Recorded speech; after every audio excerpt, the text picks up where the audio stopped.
يا خالقنا يا رب لعبيدك ندا۔ تیسرے بال وہ ہیں جو جن کا نہ کٹوانے سے گناہ ہوتا ہے اور کٹوانا ضروری ہے، وہ ہے ہماری بغلوں کے بال اور زیر ناف بال۔ یہ تھوڑی سی تفصیل سمجھنے کی ہے۔ اس کے بارے میں بھی حدیث میں آتا ہے جو 10 چیزیں اللہ کے نبی نے بتائی، 10 من الفطرہ، کہ 10 چیزیں آدمی کے انسان ہونے کی نشانی ہے، ابو داؤد شریف کی روایت، اور مشکات میں 10 من سنن المرسلین، کہ 10 چیزیں سارے نبیوں کی سنت ہیں۔ ان میں اللہ کے حبیب نے فرمایا وَنَتْفُ الْإِبْطِ وَحَلْقُ الْعَانَةِ، کہ بغلوں کے بالوں کو اکھیڑنا اور زیر ناف بالوں کو صاف کرنا، یہ بھی سارے نبیوں کی سنت ہے، اور یہ انسان ہونے کی نشانی ہے کہ جو یہ نہیں کرتا اس کا مطلب ہے اس میں انسانیت نہیں پائی جاتی ہے، تو جانور ہے بیچارہ، اس کو پتہ ہی نہیں مجھے کیا کرنا ہے۔ اب سب سے پہلے تو یہ سمجھ لیجئے اس کی حد بندی کیا ہے، کہاں سے گناہ شروع ہوتا ہے۔ آپ صلی اللہ علیہ وسلم کی عادت تھی کہ ہر جمعے، مستحب یہ ہے کہ ہر جمعے آدمی اپنی بغلوں کے زیر ناف بالوں کو صاف کرے، مونچھیں ٹھیک کرے، ناخن وغیرہ اپنے کاٹے، پورے بدن کی زینت ہر جمعے کو اگر ہم کر لیں تو اس میں ہمیں ثواب بھی ملے گا اور صفائی بھی ہو جائے گی، ورنہ ایک جمعہ چھوڑ کر دوسرا جمعہ کر لیا کریں۔ اور حضور علیہ السلام سے ثابت ہے کہ 20 دن کے بعد آپ صلی اللہ علیہ وسلم جو ہے کبھی کبھار ایسا ہوتا کہ 20 دن کے وقفے سے زیر ناف بالوں کو صاف کر لیا کرتے تھے اگر کوئی سفر وغیرہ کا معاملہ ہوتا۔ بہرحال بہتر ہے ہر جمعے کر لیں، نہیں تو بھئی ایک جمعہ چھوڑ کے دوسرے جمعے کر لیں۔ اگر کوئی زیادہ ہی مجبوری ہے، آپ بیمار ہیں، آپ کو موقع نہیں مل رہا، آپ سفر میں چلے گئے، آپ کو موقع نہیں مل رہا، تو حد کیا ہے؟ مسلم شریف کی روایت ہے، صحابہ فرماتے ہیں کہ وقت لنا، حضور علیہ السلام نے ہمارے لیے وقت مقرر کر دیا تھا ناخن کے بارے میں اور یہ بغلوں کے بالوں کے بارے میں، زیر ناف بالوں کے بارے میں، کہ اللہ نترکا الا 40 لیلۃ، کہ ہم ان بالوں کو 40 دن سے زیادہ تک نہ چھوڑے رکھیں، یعنی 39ویں دن تک تو آپ کو گناہ نہیں ہوگا۔ اگر 40واں دن لگ گیا اور آپ نے بال نہیں کٹوائے، آپ کو کوئی عذر بھی نہیں، کوئی مسئلہ بھی نہیں، تو اب جتنے دن گزریں گے ہر منٹ آپ کو گناہ ملے گا، ہر سیکنڈ آپ کو گناہ ملے گا۔ اب یہ کتنا بڑا دیکھو اہم حکم ہے، اور کئی لوگوں کو بیچاروں کو پتہ بھی نہیں ہوتا اس بارے میں۔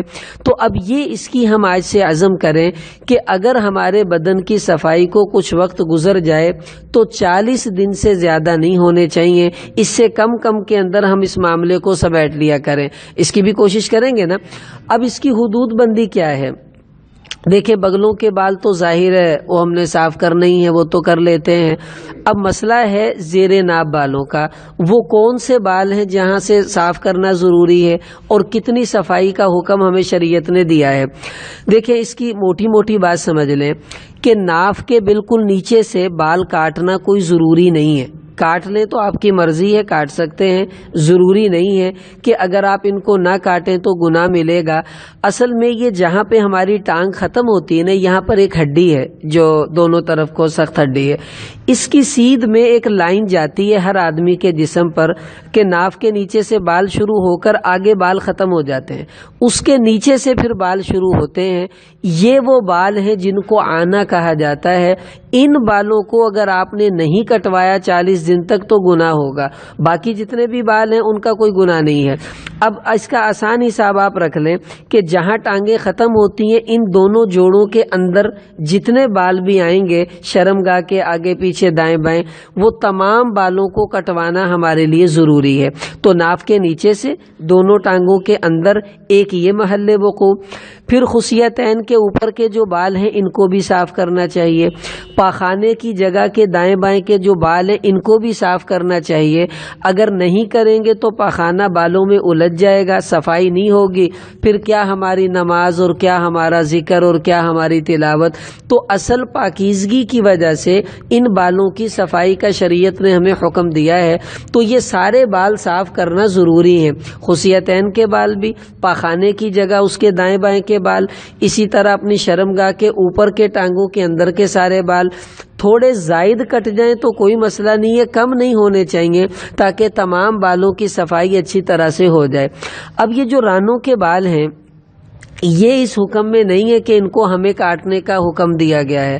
اگر کوئی آدمی کاٹتا ہے کہ جی مجھے الجھن ہوتی ہے تو کاٹ لے، اس کا کوئی گناہ بھی نہیں ہے، لیکن یہ ضروری نہیں ہے اپنی رانوں کے ٹانگوں کے بالوں کو آپ کاٹیں۔ کاٹنا چاہیں تو آپ کی مرضی، لیکن ہمیں اس کا حکم نہیں دیا گیا۔ حکم یہی ہے کہ جہاں ٹانگوں کا جوڑ ختم ہوتا ہے اس کے اندر کے بال کاٹنا یہ ہمارے لیے ضروری ہے، اس کا ہمیں اہتمام کرنا چاہیے۔ اب دیکھیں اس کی ترتیب عام طور پر بہتر جو ہے وہ یہ، آپ اپنے گھر میں 2 ریزر رکھیں، ایک ریزر سے اپنی بغلوں کے بال صاف کیا کریں، دوسرے ریزر سے زیر ناف بال صاف کیا کریں، یہ زیادہ اچھا طریقہ ہے۔ لیکن اگر آپ اس کے الٹ کرنا چاہیں، مثلاً آپ کے پاس سیفٹی ہے، آپ نے نیا بلیڈ اس کے اندر ڈالا ہے، تو اب نیا بلیڈ صاف ستھرا ہے، پہلے آپ اس سے اپنی بغلوں کے بال صاف کر لیں، پھر اسی ریزر سے آپ اپنے زیر ناف بالوں کو صاف کر لیں، اور ایک بلیڈ میں دونوں کام ہو جائیں گے اور یوں بھی صفائی آسان ہے۔ تو اس طرح کرنا بھی جائز ہے، کوئی گناہ نہیں ہے، اور نہ ہی کوئی منع ہے کہ لو جی ایک بلیڈ سے دونوں بال کیوں صاف کر لیے۔ وہ ہمیں مکمل اختیار ہے، ہماری شریعت میں اتنی تنگی نہیں ہے جتنی ہم نے بنا رکھی ہے، آسانی ہے، دین کوئی اوکھا کام نہیں ہے، تو یہ عمل ہمیں اختیار کرنا چاہیے۔ لیکن بعض لوگ ایسے ہوتے ہیں جیسے نابینا، اب ظاہر ہے وہ بیچارہ تو اس طرح اور بلیڈ نہیں چلا سکتا۔ اسی طرح بعض لوگ بوڑھے ہو جاتے ہیں، ان کے ہاتھوں میں راشا آ جاتا ہے، ہاتھ کانپتے ہیں، یہ لوگ بھی اس طرح استعمال نہیں کر سکتے، ریزر استعمال نہیں کر سکتے۔ کچھ معذور ہوتے ہیں ان کے لیے بھی پریشانی ہے، کئیوں کے پیٹ بڑے بڑے ہوتے ہیں، ان کو نظر ہی کچھ نہیں آتا، وہ کیا بیچارہ اس طرح چلائے اور کہاں سے صفائی کریں، ان کے لیے بھی مسائل ہیں۔ تو ایسے لوگوں کو شریعت نے اجازت دی ہے کہ ان کو پریشان نہیں ہونا چاہیے، بلکہ بازار سے جو ہیئر ریموور کریم ملتی ہے وہ استعمال کر لیں، پاؤڈر استعمال کر لیں، یا کوئی اور طریقہ جس کے ذریعے سے بال اتار سکتے ہیں وہ استعمال کریں۔ مقصد بالوں کا اتارنا ہے، جیسے کیسے بھی اتر جائیں وہ کوئی مسئلہ نہیں ہے۔ مرد کے لیے مستحب ہے کہ وہ بلیڈ سے اس طرح سے بالوں کو صاف کرے، لیکن اگر کوئی نہیں استعمال کرتا، کوئی اور طریقہ اختیار کرتا ہے تو گناہ اس کو بھی نہیں ہے، جائز ہے، آپ ایسے بھی کر سکتے ہیں۔ جیسے عورتیں اپنے بال اتارتی ہیں، مردوں کو بھی اجازت ہے وہ اتار سکتے ہیں۔ بہتر یہ ہے کہ کوئی عذر ہو تو کریم استعمال کریں، ورنہ ریزر وغیرہ یہی مرد کو استعمال کرنا چاہیے۔ ایک مسئلہ اور سمجھ لیں، کبھی ایسا ہوتا ہے کہ انسان خود جو ہے وہ کریم لگانے جوگا بھی نہیں رہتا، خدا نخواستہ فالج ہو گیا، کوئی بیماری آ گئی، اب کیا کریں؟ اب زیر ناف بال اس کے کون اتارے گا بھائی؟ خوب اچھی طرح سمجھ لیں کہ مرد کا ستر اس کی بیوی کے علاوہ کسی کو دیکھنے کی اجازت نہیں ہے، نہ اس کا باپ، نہ اس کی ماں، نہ اس کا بیٹا، نہ اس کا بھائی، صرف اس کی بیوی اس کا ستر دیکھ سکتی ہے، اس کو کوئی گناہ نہیں ہے۔ ایسے ہی عورت کا ستر کوئی نہیں دیکھ سکتا سوائے اس کے خاوند کے، ماں بھی نہیں دیکھ سکتی، بہن بیٹی بھی نہیں دیکھ سکتی۔ اگر بیوی خدا نہ خواستہ اس حالت میں چلی گئی ہے کہ اس کے زیر ناف بال وہ خود صاف نہیں کر سکتی، تو خاوند کی ذمہ داری ہے وہ اپنی بیوی کے زیر ناف بال صاف کرے گا۔ کوئی اور کرے گی تو اس کو گناہ ملے گا، کیوں؟ ذمہ داری تو خاوند کی ہے کہ خاوند اور مرد، اللہ نے فرمایا ہن لباس لکم وانتم لباس لہن، تم اپنی بیویوں کا لباس ہو، تمہاری بیویاں تمہارا لباس ہیں۔ اب جیسے لباس جسم کے سارے حصے کو چھو سکتا ہے، ایسے ہی میاں بیوی ایک دوسرے کے بدن کے ہر حصے کو چھو سکتے ہیں اور دیکھ بھی سکتے ہیں، اگرچہ بغیر عذر کے دیکھنا بے حیائی ہے، لیکن اگر دیکھ لیں تو گناہ ان کو نہیں ہے۔ تو اگر خاوند کو کوئی مسئلہ پیش آ جائے تو اس کی بیوی کی ذمہ داری ہے کہ وہ اپنی خاوند کے زیر ناف بالوں کو خود صاف کرے، اور یہ خدمت ہے، بیوی کا فائدہ یہی تو ہے، اور یہی خاوند کی ذمہ داری ہے وہ اپنی بیوی کو اس موقع پر سنبھالے، اور کسی کو اجازت نہیں۔ اگر خدا نہ خواستہ بیوی مر گئی ہے یا اس کا خاوند مر چکا ہے، اب ان کے بال کون صاف کرے؟ پھر جو بھی کرنا چاہے کرے، لیکن اپنے ہاتھوں پر وہ گلوز چڑھا لے تاکہ اس کے ہاتھ سطر کو نہ لگ سکیں۔ یہ بڑی زبردست یعنی شریعت نے پابندی لگائی ہے۔ میت کو بھی غسل دیتے ہوئے ہمیں کیا حکم ہے کہ ہاتھوں کے اوپر وہ تھیلی چڑھاتے ہیں کہ اگر میت کے سطر کو چھونا ہے پہلے ہاتھ پہ تھیلی چڑھاؤ، گلوز چڑھاؤ، تاکہ تمہارے ہاتھ مرے ہوئے کے سطر کو بھی نہ لگیں۔ تو زندہ بندے کے سطر کو کیسے لگا سکتے ہیں؟ اس لیے ہاتھوں پر کوئی گلوز چڑھانے کے بعد یہ صفائی کرنی ہوگی، اور کم سے کم سطر پر نگاہ ڈالنی ہے، بس جتنا کم سے کم ہو اتنا جلدی وہ کام پورا ہو جائے۔ تو یوں پھر دوسرے کے زیر ناب بال کو صاف کرنے کی اجازت ہے، اگر اس کا کوئی میاں اور بیوی کا رشتہ باقی نہ ہو پھر کوئی اور کر سکتا ہے۔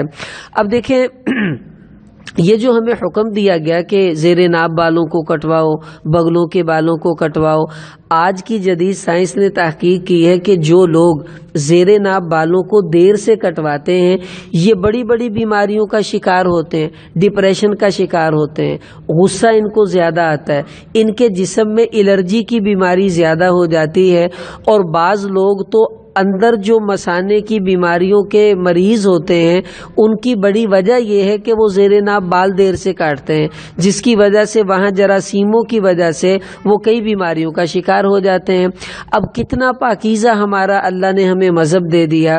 میں ایک لطیفہ، ایک ساتھی بیٹھے ہوئے تھے، اس نے مجھے سنایا، کہنے لگا جی ایک سکھ تھا، وہ لکڑی کا کام کرتا تھا، ایک آدمی گیا، اس نے جا کر کہا یار یہ ذرا نا میرا بالا ہے لمبا تو اس کو کٹنگ کرنی ہے۔ تو کہتا جی ٹھیک ہے، کنا کٹنا جی؟ کہتا بس جننے کے بغلاں دے وال ہوندے اس حساب نال تسی کٹ دینا۔ اس نے کہا جی ٹھیک ہے۔ وہ آیا تو وہ اس کا بالا بیچ میں سے کٹا ہوا تھا۔ انہیں کہا بھائی یہ کی کرتا؟ کہندا جی تسی آپ ہی کیا سی بغلاں دے جننے وال ہوندے انہیں کٹ دینا، ہن سکھ وال تک کٹاندے نہیں۔ انہیں ایک وال پٹ کے کہندا ناپ لو پورا ہی۔ اب یہ بھی بیچاروں کا مذہب ہے، اور اللہ نے ہمیں کتنا پاکیزہ مذہب دیا کہ ہر جمعے ہمیں کہا گیا مستحب ہے بھائی تم اپنے بالوں کو صاف کرو، پاکیزہ رہنا یہ ہمارے دین کی خصوصیت ہے۔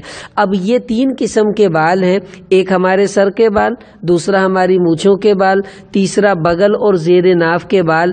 ان بالوں کو ایک حد بندی ہے، اگر وہ اس سے بڑھ گئے یعنی ان کی مقدار بڑھے گی، اور ان کا دنوں کا حساب ہے کہ اتنے دن سے اوپر ہو گئے تو پھر گناہ شروع ہو جائے گا۔ اب آج سے اس کی بھائی ہم نیت کریں، اپنے دوستوں کو بھی بتایا کریں کہ بھائی دیکھو یہ مسئلہ ہے۔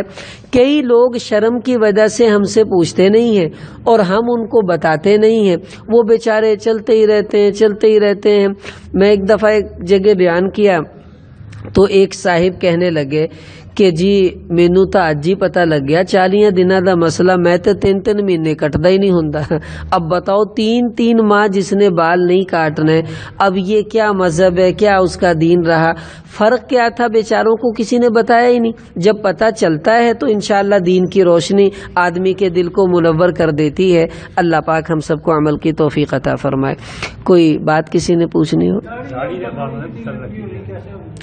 ایک منٹ۔ یہ جو میت کو نہلاتے ہیں تو وہ بیمار تھا یا کوئی وجہ بن گئی تو اس کے زیر ناف بال بڑے عورت کے یا مرد کے، تو کیا حکم ہے پھر نہلانے والے کو صفائی کرنی چاہیے؟ دیکھیں جب تک ہم زندہ ہیں، زندہ ہونے کی وجہ سے ہمارے جسم پر ہمیں مکمل اختیار ہے، ہم ناخن کاٹیں، بال کاٹیں، جو بھی کریں، لیکن جب موت آ جاتی ہے تو مرنے کے بعد ہمارے جسم کی ہر چیز اللہ کی امانت ہے، اور اس امانت میں خیانت کا حق اللہ نے کسی کو نہیں دیا۔ مرنے والے کے ناخن اتنے لمبے لمبے ہیں، آپ کو کاٹنے کی اجازت نہیں ہے، اس کے بال جتنے مرضی بڑے ہوئے ہیں آپ کو کاٹنے کی اجازت نہیں، بلکہ شریعت نے تو یہ حکم دیا جب میت کو نہلاؤ تو اس کے سر کو ہلکا ہلکا ملو، داڑھی کو ہلکا ہلکا ملو تاکہ اس کے بال ٹوٹ نہ جائیں، یعنی اتنی احتیاط کی ضرورت ہے۔ تو میت جس حالت میں ہے ہمیں صرف اس کو غسل دینے کی اجازت ہے، اور اس کے جسم میں کسی تصرف کی اجازت نہیں، نہ ناخن کاٹیں گے، نہ بال کاٹیں گے، نہ اس کو کوئی اور کام ہم نے کرنا ہے۔ وہ جس حال میں ہے اس کا اور اس کے اللہ کا معاملہ ہے۔ اب بال کاٹنے سے اسے ثواب نہیں ملے گا، اور رکھنے سے اس کا جو گناہ تھا وہ اس کا اور اس کے اللہ کا معاملہ تھا۔ تو یہ یاد رکھ لیں کہ میت کو ہمیں صرف غسل دینے کی اجازت ہے، اور کوئی کام میت کا ہم نہیں کر سکتے، اس کے بالوں میں کنگھی بھی نہیں کرنی، اور اس کا کوئی ناخن بھی نہیں کاٹنا، اس کی مونچھیں بڑی ہیں اس کو بھی نہیں کاٹنا، کوئی چیز ہم نے نہیں کرنی، بس نہلائیں، خوشبو لگائیں، کفن پہنائیں، قبر میں اتار دیں، بس یہ ہمارے ذمے کام لگا، اس سے زیادہ کوئی کام ہمیں کرنے کی اجازت نہیں ہے۔